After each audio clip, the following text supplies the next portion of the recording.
guess I need to do a quick introduction. My name is Tanai Gandhi, and I'm a senior at California High School, and I'm about to graduate.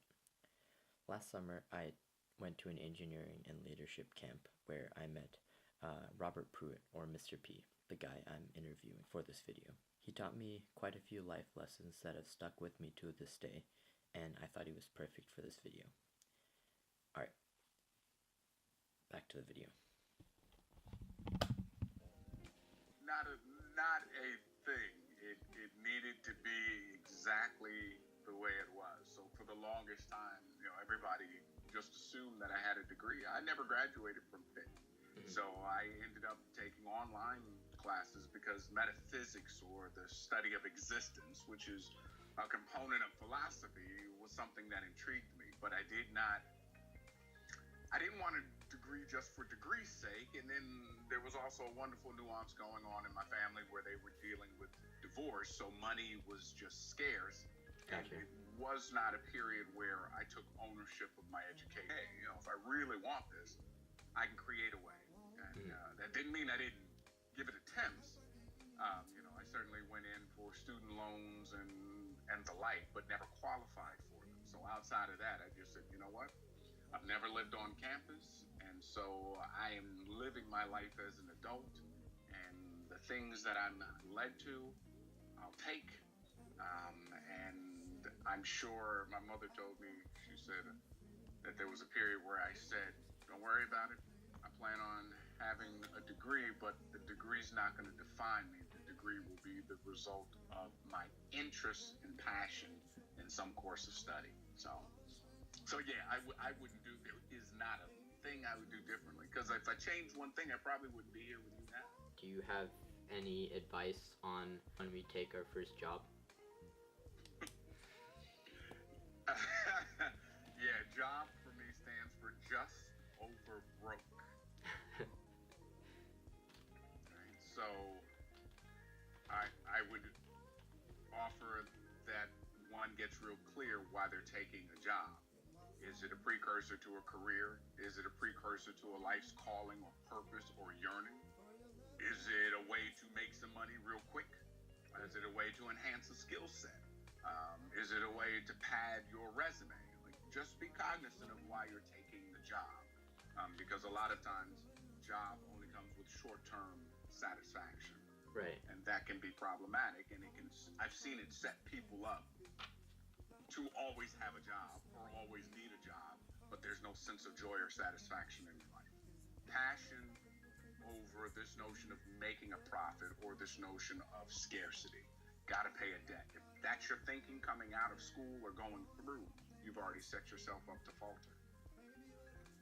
Right. So play with it, use it, and make your mistakes. Learn from the mistakes. All right, let me give you a down-to-earth answer. I would think hiding behind social media.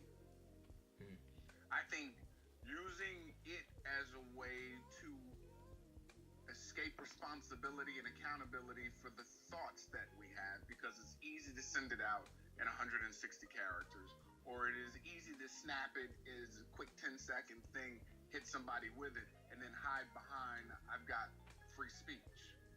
Right. And I just think, have we learned or gotten away from the responsibility associated with what I do choose to say?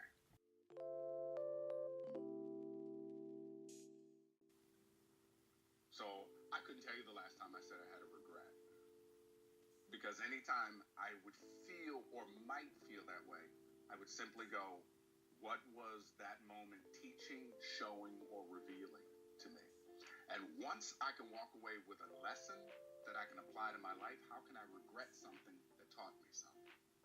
My most memorable leadership session was that last one.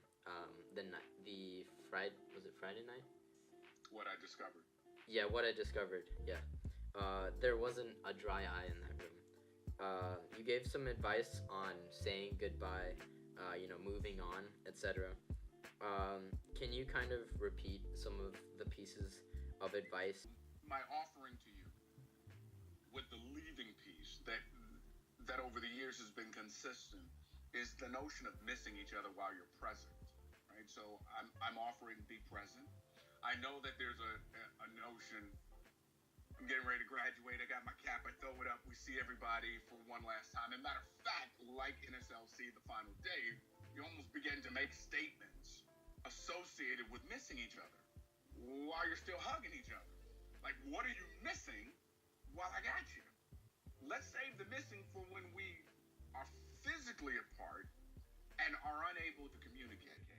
So save those moments where you depart for when you've actually departed, when you've actually separated. Did you say everything that you needed to say? Where you are? Did you say thank you? Did you go to the teacher and let him or her or them know that they made a difference? Did you thank your parents? Did you thank your siblings? You know, wherever you are in that graduation moment, if you allow yourself to be fully present, then leaving won't have all that energy around it that we usually create because we haven't. We leave the moment and get caught up in, I'm going to miss you while I'm looking at you. Right. Instead of just looking at you and saying what I need to say to you. Thank you for helping me on that math test. Bro, we've had some great times kicking the ball around. Or remember when we went to the movie with those two girls? Oh my God, that was so awesome. And I was broke.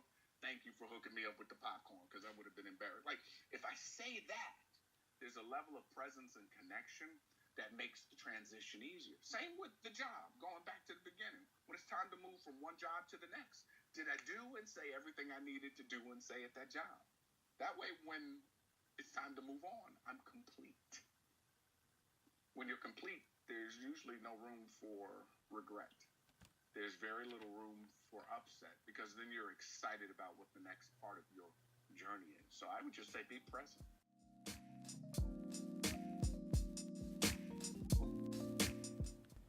Congratulations, class of 2018. You earned it. For the speech, I want to leave you with 3 suggestions to take with you as you graduate and enter the real world. Number 1, take every experience as a learning opportunity, whether it was good or bad. There is always something to take away from an experience.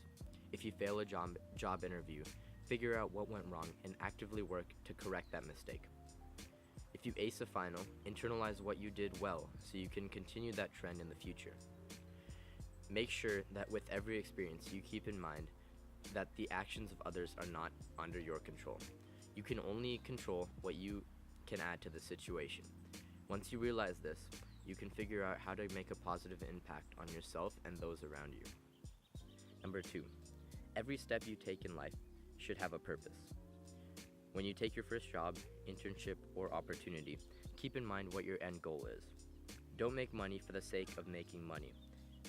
If you take a job to pay off a debt, make sure you plan to use that job as a way to follow your path. Make sure you realize how you, yourself, define success. Don't take advice from others. Only you can understand what makes you content in life. Number 3, goodbyes are hard. You'll have to say goodbye in a few weeks when you graduate college or when you leave your first job, and many times thereafter. But don't mope around until you're actually separated. We're here now with the friends and family we love, so make the most of it. Most of us have a full summer ahead of us, so hang out with your family, party with your friends, and be present in the moment. Just like in Tuesdays with Maury, make sure the people in your life that made a difference know they made a difference while you still have them. You've made some memories these past 4 years you'll cherish forever, and I hope you'll make 10 times the memories in the next 4 years and beyond. Thank you everyone that made the class of 2018 so amazing. I know you're all going to be successful in life.